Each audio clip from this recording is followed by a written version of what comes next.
नमस्कार साथियों, आवाज लोकतंत्र न्यूज चैनल में आप सभी लोगों का स्वागत है। साथियों, आज नागपुर शहर में प्रेस क्लब में industrial development bank of India employees association Mumbai, इनके तमाम पदाधिकारियों ने नागपुर शहर में प्रेस कॉन्फ्रेंस का आयोजन किया। आईडीबीआई जो बैंक है, इसको प्राइवेटाइजेशन के लिए सरकार के कदम आगे बढ़ रहे हैं, उसके संकेत इन लोगों को ऐसे आभास हो रहे हैं, जो कि यूनियन के तमाम पदाधिकारियों ने विस्तार पूर्वक सबने अलग अलग प्रकार से बैंक किस तरीके से काम कर रही है और घाटे में नहीं उलट मुनाफे में है, उसके बावजूद भी सरकार चाहती है कि सरकार के अंतर्गत आने वाली जो सुविधाएं हैं जो हम इन्हें दे रहे हैं वो सरकार को शायद नहीं पुरा रही, और उसके वजह से वो चाहती है कि बैंक को अगर हम प्राइवेटाइजेशन में कर देते हैं तो जो प्राइवेट मालिक रहेगा, आज अगर ये 8 घंटे काम कर रहे हैं तो वो उनसे 12 घंटे काम करवाएगा। आज अगर इनको 2, 4, 5, 7 करोड़ का अगर वार्षिक मुनाफा है तो वो इससे ज्यादा मुनाफा कमाएगा। और धन वसूली में भी ये तो पता है सरकार माहिर रहती है, कि आप लोगों ने देखा होगा छोटे छोटे प्रोजेक्ट किस तरीके से गड़बड़ियां होती है, धांधली होती है, उद्गार शहरों में ये तमाम चर्चाएं रहती है। हमारे यहाँ इंडस्ट्रियल एरिया फेल होने का कारण भी आप लोग जानते हैं। एमआईडीसी हिंगना फेल हो गई, बुट्टी बोरी फेल हो रही है, सब म्यान के क्या हालात हैं। बाहर की कंपनियां आना नहीं चाहती है, क्यों नहीं आना चाहती हो? यही लूट खसोट के चक्कर में। अभी ये बड़े बड़े फ्लाईओवर बने, इसकी भी चर्चा आप लोगों ने सुना होगा, देखा भी है, चर्चे में भी रही है। बुट्टी बोरी का जो फ्लाईओवर है वो भी बीच में काफी कुछ माहौल उसका गर्म हो गया था कि वो बीच से 1 फुट नीचे खसक गया था। ऐसे बहुत बड़ी दुर्घटना होते होते बच गई। पार्टी और फ्लाईओवर जो है वहां पे भी कल किसी एक के कार के ऊपर में अभी परसों ही उसका क्या बोलते उद्घाटन हुआ और कल ही वो इंसिडेंस हुआ। ये प्राइवेट कंपनियां ही काम कर रही है, और ये जो काम कर रही हैं ये छोटे मोटे कंपनी नहीं है, बड़ी बड़ी कंपनियां, नामी कंपनियां जो काम कर रही हैं, सड़कों का काम कर रही है, फ्लाईओवर का काम कर रही हैं। पर कामों में जो लीपापोती हो रही है उसके पीछे मुख्य कारण ये होता है कि उसको सब जगह सबकी हिस्सेदारी देना है। अब जब सबकी हिस्सेदारी देना है तो काम में तो गड़बड़ियां होगी। उसी तरीके से जो सरकारी कंपनियां हैं या उद्योग है उसको बंद करके प्राइवेटाइजेशन करने का मुख्य कारण यही होता है कि उनसे फिर वसूली सही ढंग से हो पाएगी। यानी एक तरफ तुम मजदूरों का गला काट रहे हो, दूसरी तरफ अपना जेब भर रहे हो, एक क्लियर कट नजर आ रहा है। और ये सारी चीजों का विस्तार पूर्वक जानकारी industrial development bank of India जो है, जो एम्प्लॉइज एसोसिएशन है मुंबई की, उनके जो पदाधिकारी यहाँ उपस्थित थे, उन्होंने प्रेस कॉन्फ्रेंस में विस्तार पूर्वक से बताया। ये जो हमारी खबर है, इस खबर को पूरा आखिरी तक देखिए, आप सभी को समझ में आएगा कि किस तरीके से सरकार लोगों को, बैंकों को, बड़े बड़े उद्योगों को दबाती है और दबाने का प्रयास करती है और अपना उल्लू सीधा करने का प्रयास करते रहती है। आज आप लोगों के साथ रूबरू होने का मौका मिला, आप सबका धन्यवाद कि आज हमारे प्रेस कॉन्फ्रेंस के लिए आप आज यहाँ पर आए। आज के हमारे प्रेस कॉन्फ्रेंस के लिए हमारे ऑल इंडिया आईडीबीआई एसोसिएशन के अध्यक्ष कॉमरेड देवीदास दुर्गापुरकर जी हमारे साथ हैं। सबका वेलकम करते हुए मैं आपको थोड़ी जानकारी देना चाहता हूं कि इस सरकार ने 2014 से जो नीतियां चला रही है, जिसके अंदर की जो इंस्टीट्यूट है देश के, उनको प्राइवेट करने का उन्होंने जो सिलसिला शुरू किया है, चाहे एयर इंडिया हो या पेट्रोलियम कंपनीज हो, तो उसी लाइन पे उन्होंने आईडीबीआई बैंक को भी प्राइवेटाइज करने के लिए बोली लगाई हुई है, टेंडर निकाले हुए हैं। और उस टेंडर के माध्यम से जो दीपम एक डिपार्टमेंट है इस गवर्नमेंट का, डिसइन्वेस्टमेंट डिपार्टमेंट कहते हैं, लेकिन हम उसको बेचो डिपार्टमेंट कहते हैं। वो इसलिए क्योंकि कुछ भी अगर संपत्ति देश की बेचना है तो वो दीपक के थ्रू ही जाती है। तो इस बेचो डिपार्टमेंट ने जो यूआई निकाली है उसके हिसाब से कुछ ही दिनों में ये बैंक को किसी प्राइवेट हाथों में, चाहे वो अडानी की बैंक हो, अडानी हो, अंबानी हो, या बाहर से आने वाले फेयरफैक्स के कैनेडियन हो या इमरात के नेशनल बैंक ऑफ दुबई हो, तो इस सिलसिले में हम यहाँ पर आए हैं। मैं रिक्वेस्ट करता हूँ हमारे अध्यक्ष महोदय से कि अगला आप लोगों के साथ रूबरू हो।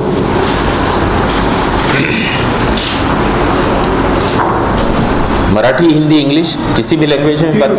तीनों ज़्यादातर मराठी और हिंदी। अच्छा। IDBI बँक ओरिजिनली ही एक डेव्हलपमेंट फायनान्शियल इन्स्टिट्यूशन होती आणि रिझर्व्ह बँकेची मालकी होती। नंतर भारत सरकारकडे ती मालकी ट्रान्सफर झाली। रेग्युलेटर आणि ओनर कॉन्फ्लिक्ट ऑफ इंटरेस्ट येतो, हा त्यातलं लॉजिक होतं।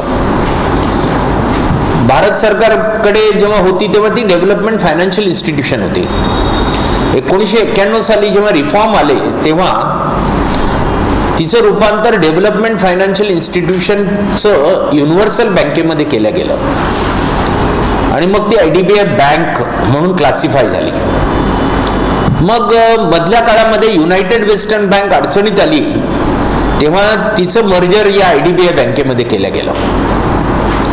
मग IDBIचं सरकारने कॉर्पोरेटायझेशन केलं, म्हणजे IDBI रिपील ऍक्ट जो ओरिजिनल IDBI ऍक्ट होता तो रद्द केला, कॉर्पोरेटायझेशन केलं।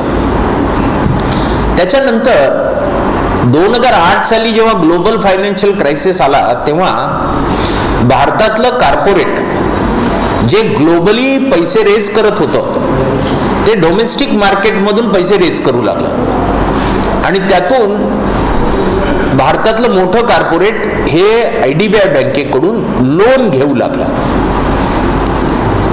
ही सगळी लोन ही infrastructure, core sector, long term फायनान्सची होती। ती अडचणीत आली, काही त्या 2G 3G स्पेक्ट्रमच्या डिस्प्यूटमुळे आली, काही एन्व्हायरमेंट लायसन्समुळे आली, काही मॅन्युफॅक्चरिंग सेक्टरमधल्या क्रायसिसमुळे आली आणि त्या बँकेचे NPA वाढले। ती बँक लॉसमध्ये गेली।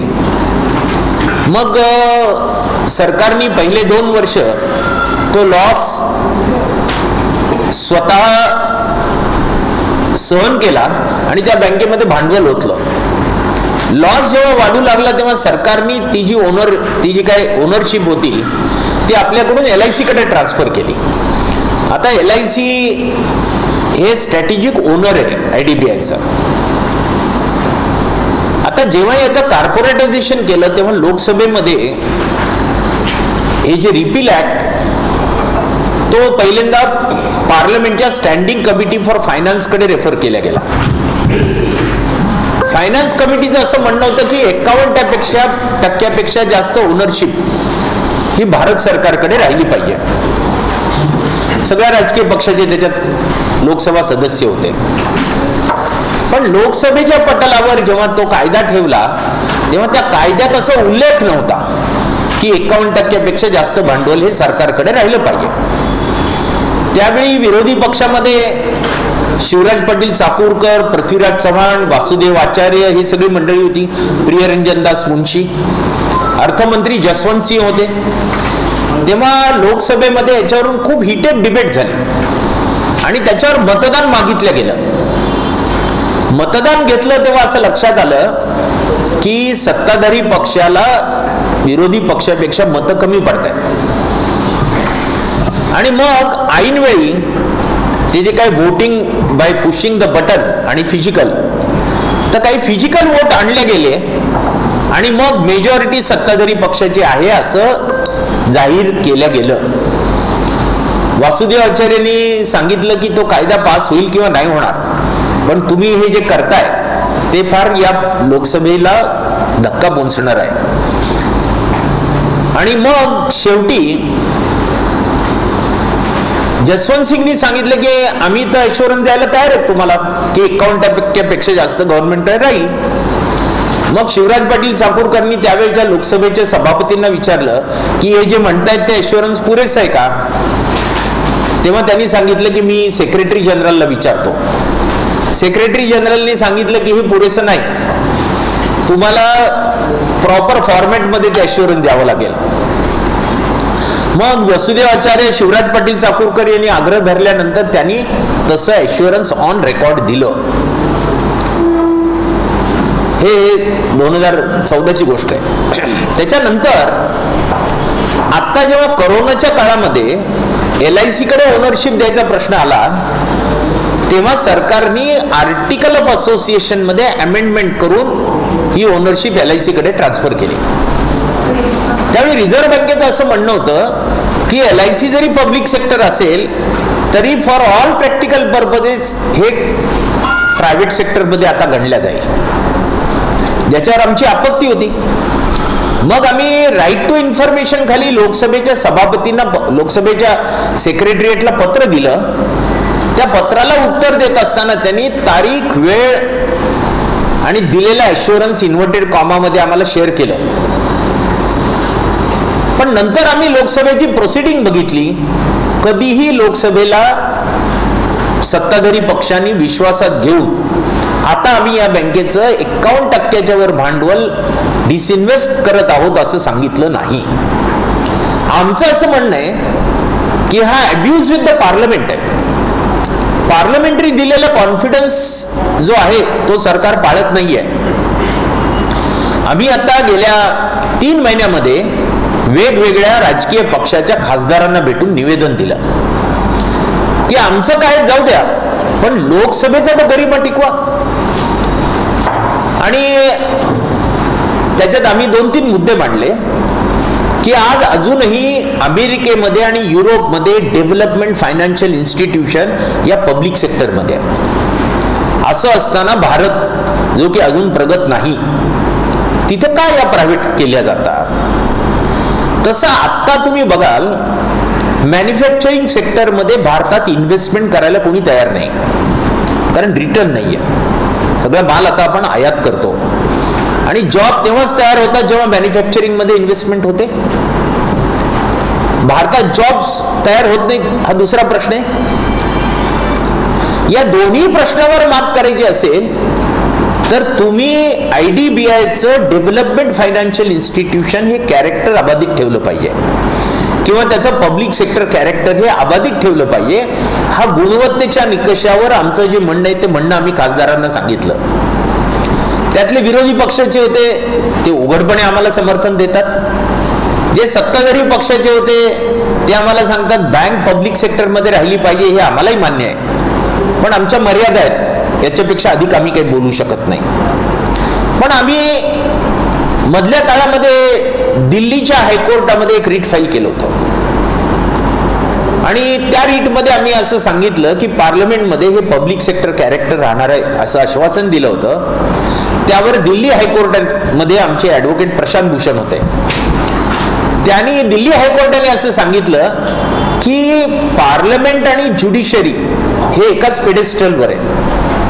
त्यामुळे पार्लमेंटला दिलेला ॲश्युरन्स जर तुम्ही ज्युडिशरीमध्ये येऊन चॅलेंज करत असाल तर आम्ही ते एंटरटेन करू शकत नाही.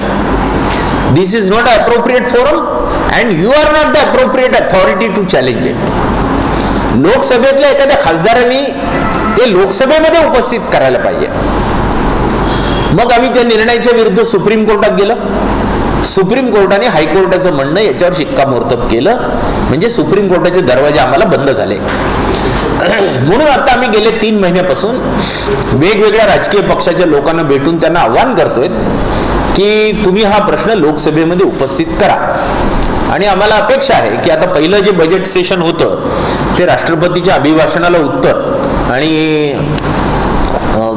बजेट एवढ्या पुरतं मर्यादित असतं. आता जे सेकंड हाफ जो बजेटचं चालू होईल त्यामध्ये काही राजकीय पक्ष हा प्रश्न हा लोकसभेच्या पटलावर उपस्थित करतील.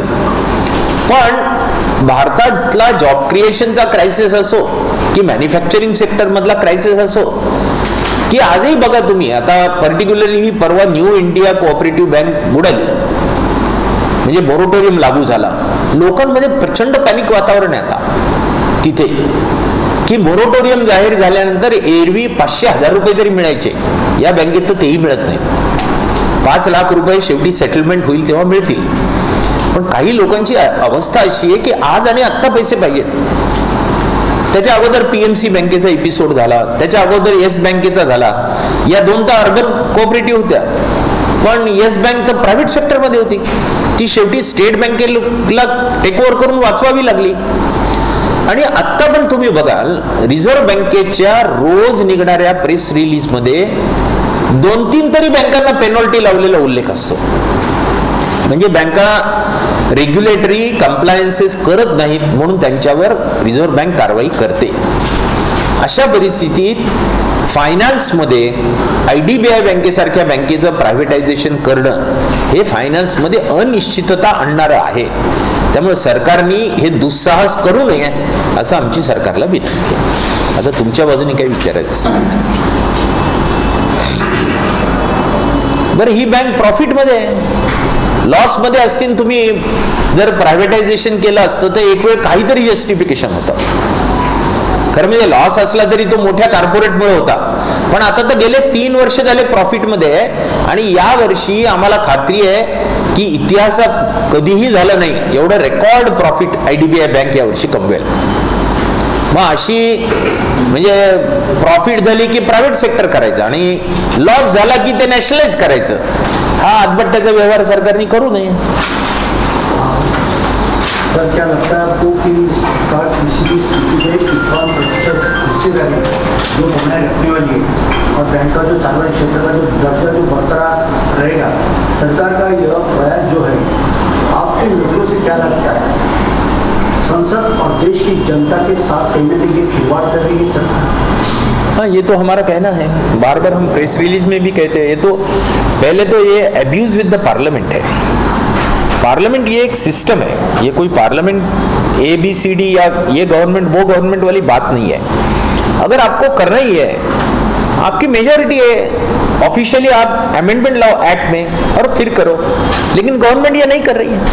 अच्छा, यदि आपके बैंक का खातीकरण होता है, खातीकरण बोले तो वो तो बड़े अरबपतियों की इसलिए चली जाने वाली है, कितने बेरोजगार होने वाले लोग IDBI? नहीं, इससे भी हमारी जानकारी जहाँ तक है, वहाँ तक एक कैनेडियन सिटीजन है, फेयरफैक्स का मालिक प्रेमवत्स नाम का वो, और इमिरेट नाम की जो एक गल्फ का जो दुबई वाला जो है, वो 2 कंटेंडर है. अभी देखो, ये गवर्नमेंट बार बार आत्मनिर्भरता और स्वावलंबनता की बात करती है और ये विदेशी लोगों को ये बैंक बेचने जा रही है. यही बजट में अगर आप देखोगे तो सीरियल्स के बारे में आत्मनिर्भरता और इंश्योरेंस बेचने जा रही है. 100% इंश्योरेंस FDI इसी बजट में किया है. तो ये तो गलत नीति है और ये जनता के साथ धोखा है. ये सरकार को आपने बताया है कि सरकार के कानूनी जू तक नहीं रहेगी. ऐसे में अगर सरकार की तरफ से ये काम पूरा होता है और आपको मतलब जो नुकसान होगा, तो भविष्य में आपकी क्या रणनीति रहने वाली है? पहली बात तो सभी IDBI की यूनियंस जो है, सभी, अभी हम एक यूनियन है, ऐसे और भी यूनियंस है, सभी यूनियन का एक मीटिंग 8 मार्च को बम्बई में रखा है. उस 8 मार्च के मीटिंग में हम हमारा पार्लियामेंट के सामने धरना और स्ट्राइक ये मुद्दा लेकर हम निर्णय लेने वाले हैं. और शायद आपको जानकारी होगी, सभी बैंकों के सभी यूनियंस मिलकर 24 और 25 मार्च को स्ट्राइक करने जा रहे हैं. जो स्ट्राइक में जो मुद्दे हैं उसमें से एक मुद्दा IDBI का प्राइवेटाइजेशन भी है. तो यूनियन के तौर पे जो भी कदम उठाने हैं वो तुरंत हम उठा रहे हैं. सर, क्या आपको नहीं लगता कि आपके जो यूनियन के जो लोग होते हैं, बड़े बड़े जो लोग होते हैं, कहीं ना कहीं कर्मचारियों को अलग बात करते हैं, सरकार से कुछ अलग बात करते हैं, ऐसा हुआ है कि जिसके चलते सरकार ने इस बात को भी थोड़ा सा उनका वीक पॉइंट समझ के अपनी रणनीति बनानी चाहिए? ऐसी कोई बात नहीं है। सरकार के ऊपर जहां तक मेरी सोच है, वो वर्ल्ड बैंक और IMF का प्रेशर होगा कि फाइनेंस सेक्टर में प्राइवेटाइजेशन होना चाहिए। तो बाकी पब्लिक सेक्टर बैंक में अगर प्राइवेटाइजेशन करना है तो उसके लिए नेशनलाइजेशन एक्ट जो है, banking company acquisition end transfer of undertaking act, उसमें अमेंडमेंट करना पड़ेगा। वो संभव नहीं है, इसलिए ये IDBI बैंक को पहले वो विक्टिम करने की कोशिश कर। यस बैंक का जैसा उन्होंने सामने में लाया, यस बैंक को उन्होंने कवर भी किया, तो क्या भविष्य में आइडिया जो बैंक है उनके साथ भी ऐसा हुआ कि पहले धकेल देंगे, बाद में उनको संभालेंगे? नहीं, जहां तक बैंकिंग के बारे में मेरी सोच है तो मुझे लगता है आने वाले दिनों में बैंकिंग में क्राइसिस इमिनेंट होने वाला है। आज फील गुड है बैंकिंग में, बैंक बहुत प्रॉफिट में है, NPA बहुत कम हुए हैं, लेकिन अभी देखा होगा आपने, बार बार रिजर्व बैंक ऑफ इंडिया चेतावनी दे रही है कि रिटेल में NPA बढ़ रहे हैं। इन्फ्लेशन बढ़ने की वजह से रेट ऑफ सेविंग कम हो गया और छोटे लोन इतने बड़े पैमाने पे बढ़े हैं कि उसका जो रिपेमेंट करने वाला है, अभी आपने देखा होगा बैंक के नाते हम ऐसे एडवर्टीजमेंट करते हैं, पहले आपको बोलते थे आप 25% लाओ, हम 75% आपको लोन देंगे। बाद में हमने कहना चालू किया 90% मैं लोन देता हूं, आप 10% लाओ। बाद में आपको बोला कि वो रिपेयर रिनोवेशन वाला भी ऐड करो, फिर मैं और बढ़ा के दूंगा। फिर रजिस्ट्रेशन चार्जेस है वो भी बढ़ा के दो। तो कुल मिलाकर आपका स्टेक 10% भी नहीं है, लगभग 100% बैंक के लोन से लिए गए हैं। और कोरोना के बाद अगर आप देखोगे तो IT या मैन्युफैक्चरिंग सेक्टर में जॉब्स इतने कम हुए हैं, या तो सैलरीज कम हुई है कि जो मैंने दिया हुआ 60 लाख 80 लाख का जो लोन है उसका रिपेमेंट हो नहीं पा रहा है। ये सभी अकाउंट अभी NPA होने वाले हैं। और फिर से पहला जो बैंकिंग का क्राइसिस था वो कारपोरेट NPA का था, और अभी जो बैंकिंग में आने वाला क्राइसिस होगा वो रिटेल NPA का क्राइसिस होगा। और फिर से एक बार बैंकिंग इंडस्ट्री बहुत डिफिकल्टी में आने की संभावना है।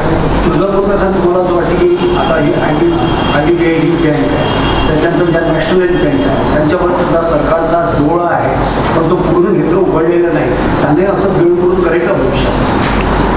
1991 सालापासून हे प्रयत्न चालू आहेत, 35 वर्ष झाले। गव्हर्नमेंट एकही पब्लिक सेक्टर बँकेचं प्रायव्हेटायझेशन करू शकलं नाही।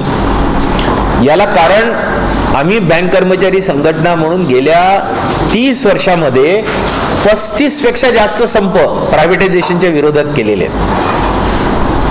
लोकांचा असा समज होतो की आम्ही पगारवाढीसाठी संप करतो, पगारवाढीसाठी 3 का 4 संप आहेत, बाकी सगळे संप हे प्रायव्हेटायझेशनच्या विरोधातले संप आहेत। म्हणजे इकडे मनमोहन सिंग प्रायव्हेटायझेशनचं धोरण आणायचे आणि मनमोहन सिंग आणि चिदंबरम डॅबोसला जेव्हा जायचे तेव्हा असं विधान करायचे की भारतीय इंडियन बँकिंग इज इन्सुलेटेड। का? कारण ते पब्लिक सेक्टर मध्ये आहे। लेफ्ट टू मनमोहन सिंग चिदंबरम केव्हाच प्रायव्हेट झालं असतं, आम्ही होतो म्हणून वाचलं, आणि आम्हाला त्यावेळी लेफ्ट आणि प्रोग्रेसिव्ह पार्टीनी पण साथ दिली, लेफ्ट पार्टीज पण राहिले, आणि त्यावेळी त्यांचे आकडा पण लोकसभेमधला राज्यसभेतला बरा होता। आताचं वातावरण त्यांना प्रायव्हेटायझेशन साठी जास्त पोषक आहे। तुम्हाला विचारायचं की समजा असं जर झालं तर किती लोक बेरोजगार होणार आहेत आपल्या या सरकारच्या या अनाधिकृत कार्यक्रमाच्या माध्यमातून? नाही, तसा एक्झॅक्ट आकडा सांगता येणार नाही, पण आता तुम्ही बघाल तर त्या बँकेमध्ये 400-450 क्लार्क आहेत, बाकी ऑफिसर आहेत, आणि ते ऑफिसर कॉस्ट टू कंपनी किंवा कॉन्ट्रॅक्ट बेसिसवर घेत आहेत। म्हणजे एम्प्लॉयमेंट मॉडेल बदलत आहेत आता जे आहे ते। आता आम्ही स्केल आहे, DA आहे, पेन्शन आहे, पेन्शन बंद होईल, कॉस्ट टू कंपनी आहे, सगळं त्याच्यातच आलं म्हणतील ते। असं ते जे बदल होत आहेत ना ते बदल होत आहेत ते पूर्ण। आता ते बजेट पेश झालेलं आहे, त्यामध्ये वित्तमंत्री निर्मला केंद्रीय वित्तमंत्री निर्मला सीतारामन यांनी जे बजेट पेश केलं त्याच्यावर काय आपली प्रतिक्रिया? त्या बजेटमध्ये पहिला जो इश्यू आहे जो त्यांनी हाताळायला पाहिजे होता तो म्हणजे ग्लोबल डेव्हलपमेंटची कुठेही बजेटमध्ये दखल घेतली नाही. ट्रम्प आल्यानंतर जे ट्रेड वॉर चालू आहे त्याचा भारतातल्या इकॉनॉमीवर परिणाम होतोय त्याची दखल कुठेही घेतली नाही. दुसरं, भारतात सगळ्यात मोठा जर इश्यू कुठला असेल आत्ता इकॉनॉमी मधला तो इन्फ्लेशनचा आहे. त्याचा उल्लेख पण बजेटमध्ये नाही. आणि तुम्ही बघाल आज सगळे प्रश्न फिरून फिरून इन्फ्लेशनवर येतात. इन्फ्लेशन कंट्रोल कसं करणार आहे? शक्तिकांता दासा यांची कारकीर्द संपल्यानंतर त्यांना एक्सटेन्शन मिळालं नाही. खरं म्हणजे तुम्ही जर बघितलं तर त्यांना अपेक्षित होतं, पण अर्थमंत्र्यांनी असं विधान केलं होतं की this is high time that RBI should revisit their repo rate.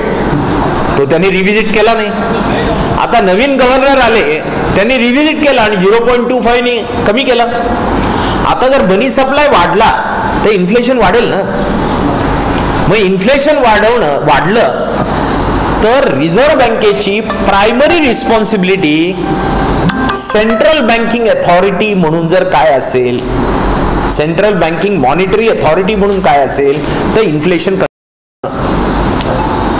आणि ते इन्फ्लेशन जर कंट्रोल नाही झालं तर ज्यावेळी श्रीलंकेतला उठाव झाला त्यावेळी मी श्रीलंकेतल्या बँक एम्प्लॉईज युनियनच्या कॉन्फरन्ससाठी कोलंबोत होतो आणि मी ज्या हॉटेलमध्ये उतरलो होतो तिथून या कोपऱ्यावर ते राजप्रसाद होता ज्याच्यात लोक शिरले.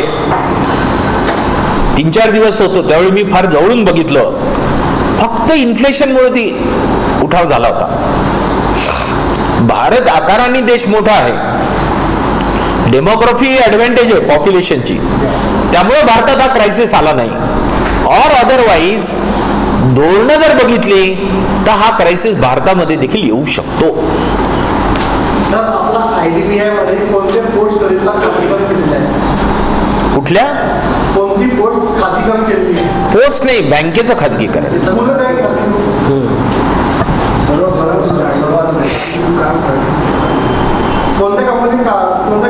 कोणत्या एजन्सी नेमलेली आहे?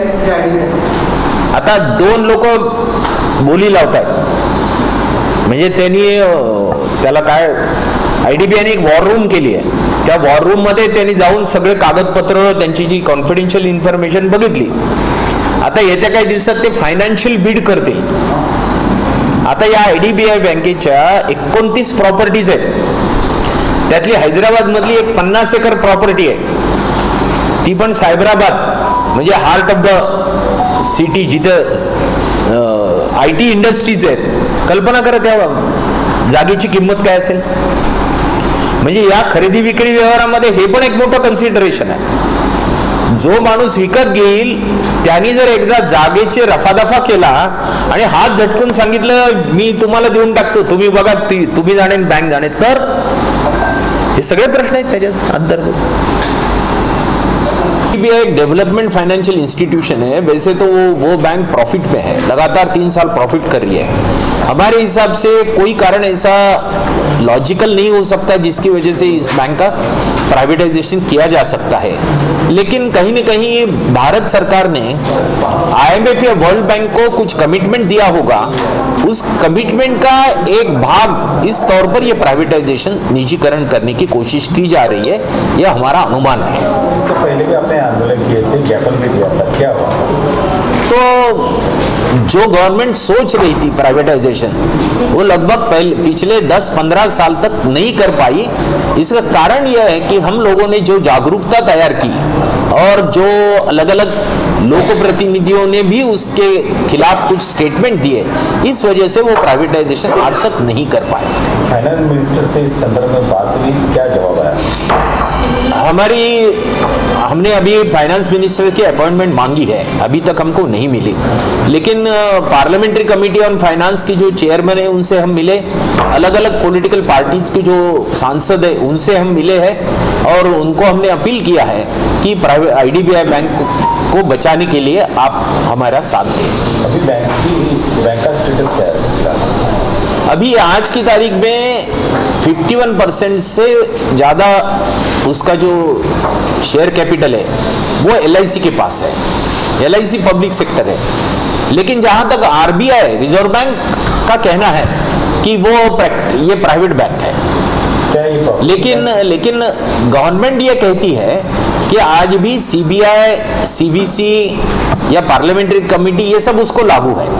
इसका मतलब गवर्नमेंट और RBI इनमें भी कुछ इस संदर्भ में विवाद है, ऐसा हमें लगता है। क्या बैंक अभी फिलहाल प्रॉफिट में है?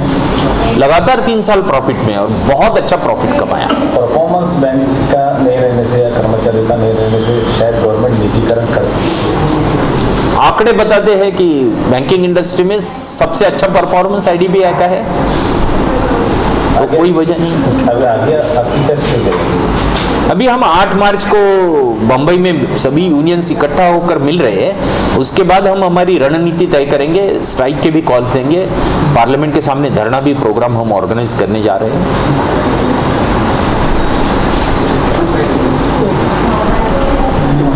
प्राइवेटाइजेशन करने के पीछे क्या गवर्नमेंट का क्या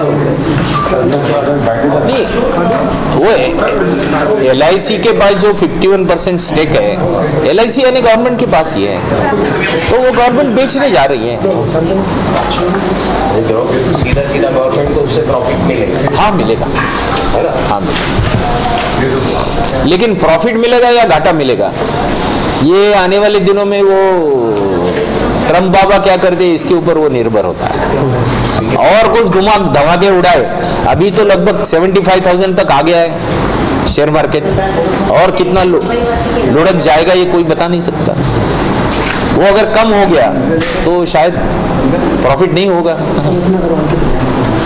प्राइवेटाइजेशन करने के बाद संस्था में कार्यरत वर्कर्स है वो पूरे वैसे ही रखने वाले हैं या उनको ये वो तो अभी कुछ उसके बारे में कोई कह नहीं पाएगा।